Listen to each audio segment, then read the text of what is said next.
Well, I have good news. The cultural reference that I'll be using today won't come from Star Wars. See, some people went, "Aw," and then at the 4:30 yesterday, somebody actually clapped, "Yes, finally." Actually, my cultural reference today comes from Ted Lasso. How many of you seen any of that show? That is a great show. It's now fastly become one of my favorite shows. And for those of you who haven't seen it, it's basically the story of a college Division II coach who takes his team to the NCAA Division II championship, and then he gets hired by a premier football or a soccer club in England, right? So this sort of ne'er-do-well, this sort of aw shucks kind of guy who kind of wins over the team and all the people there. And what I appreciate about him is he's always talking about team. He's always talking about sort of the unity of the team.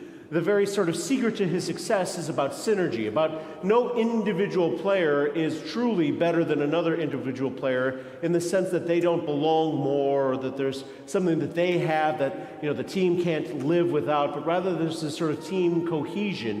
And he spends a lot of his time, especially early on in the first season, kind of trying to build that rapport and all of those things. It's kind of a refreshing message. And ultimately, I think it's the message of what we hear in today's gospel. It's a message of being able to understand that we're being called to grow in this community. Well, that's tough. It's tough because I like being in charge. I like being the one who does stuff.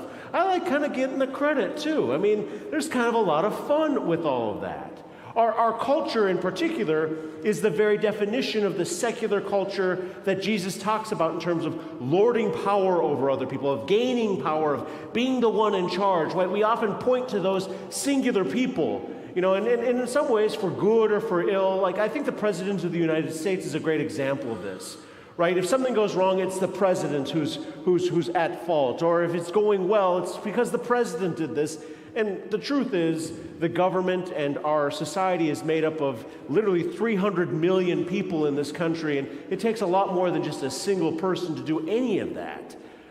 So today I just want to sort of talk about our notion of power, our notion of community, and our notion of tithing.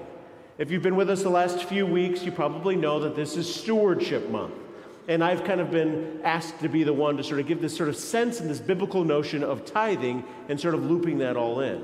And that's hard for me because as that sort of singular individual who likes to do things, right, Father Warren can attest that I don't like to ask for help very often.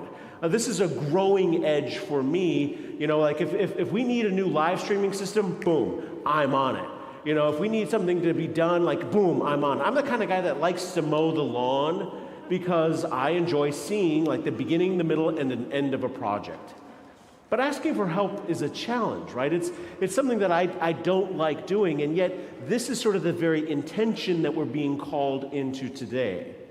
So let's talk about this biblical notion of giving, because it seems like these things can be sort of on opposite spectrums, but anytime we hear when the gospel, or whether it's in the Gospels or whether it's in the Old Testament, talk about tithing, it's always in the context of community. Right? The first time we hear about tithing from the book of Genesis, it's really about giving back to the community the gifts that we have received by God.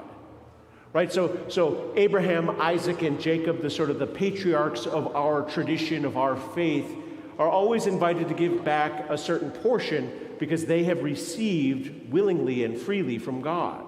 So it's always about giving back to that community, and they sort of stand as a placeholder for our community. They stand as the intention to recognize that when they give back, they're giving back to this community. Most of us probably are well aware of the rules portion of giving back. Leviticus, Deuteronomy, Numbers, right? And it's always about giving back a tenth. But even there, it's not simply to give back a tenth, right? So at a certain point, the Levites, one of the tribes of Israel, are set apart, and they are the priestly caste. They're the group that sort of leads ritual. They lead worship. They lead the sort of the reminder to come back to the Lord. And in doing that, they are given, 1/10. The whole community provides for them 1/10 of their wealth. But the other part of that is the Levites themselves are invited to also give 1/10 back to God. So a tenth of a tenth gets returned back to the community, and in returning that, there is a sense, I know I'm talking about money, that's hard. I'm so glad they're here, though. Like all the kids and all of that fun stuff, I'm just grateful for your presence. I just want to say that because I was told by a family to acknowledge it. It's actually a good thing, and I really am grateful. So, kids be kids. You do you. That's awesome. Where was I in all this? Because I get distracted so easily. I was talking about this sense of giving back, right? So we give back. The priestly caste also gives 1/10 back, right? And in doing that, there is this invitation to remember that even those who receive also give back to the community, right? It's always about this sense of turning it back over to the community, that when we give, it's not simply because we can, it's because it's a part of building up this community.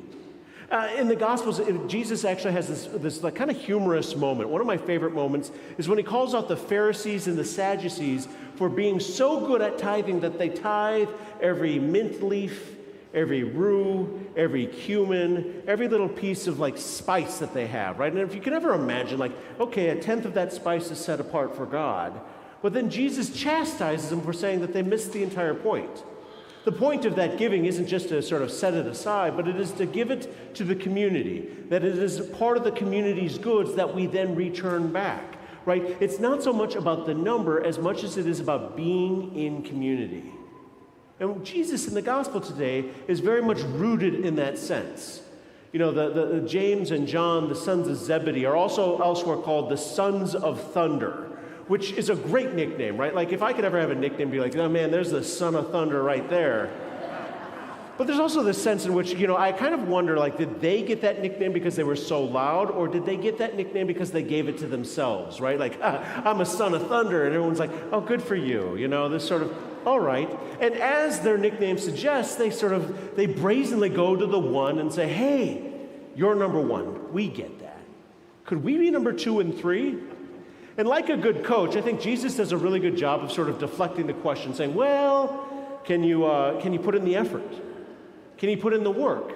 Will you be baptized with the baptism that I'm baptized with? Will you drink the cup that is the martyrdom that I will drink from? And they don't quite get it. And they're like, yeah, coach, we can do this. And he sort of says, not exactly, but good on you, right? There's this invitation to sort of keep trying.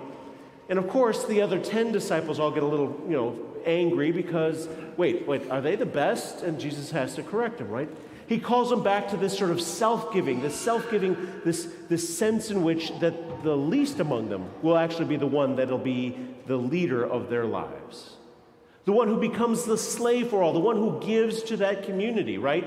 The one who says, Lord, I will give everything to you. And I think when it comes to those big moments in our lives, it's a wonderful invitation. But as Ted Lasso reminds us, it's also about practice, right? In one of the episodes, their main star, truly one of the most gifted players they have, gets out of practice because he's hurt. I may or may not, in my football playing days, have played this game too, where I was like, oh, coach, I'm hurt. I can't practice today, and the sense in which, he just goes and he says, oh, you're hurt, are you? Well, that's too bad. I'm sorry to hear that. And he begins to walk away. And the lead star sort of says, well, it's only practice. And Coach Lasso comes back and he says, only practice? You're right, we are talking about practice. And I love this image he has. He says, because practice is the only place where we can just do and control all the aspects of the game. Practice is where we work with each other. The rest of the time, it's us 11 versus the 11 on the other team.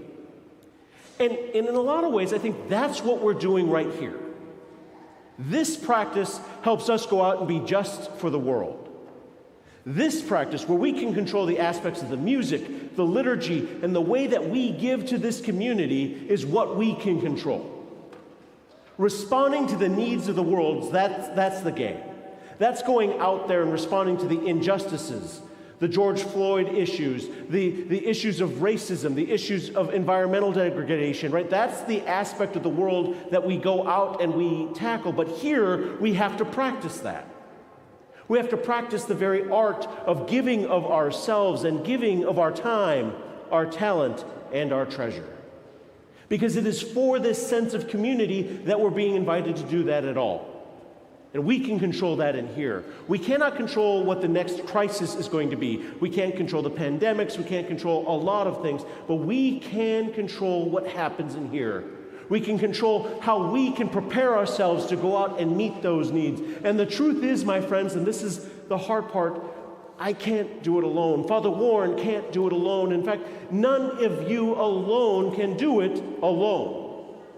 It is about us here as a team, working together, praying, learning, growing, orienting our hearts to the very mystery that we purport to celebrate, this very mystery of going and growing with God and following Jesus and becoming the leaders the way Jesus invites us to, which is to be a servant for other people. Jesus uses the language to become the slave for others. That's a lot of hard work. But we can do that if we all work together. We can do that when we join our voices, whether the little voices of a kid crying and letting us know that they're here, or the loud voices of Father RJ sort of talking at you. The voice that we have is when we practice and we work together. And so the invitation this week is this. Are you willing to show up to practice? Are you willing to give? Are you willing to put the time in here, the talent in here, and the treasure in here, so that we can play the game tomorrow?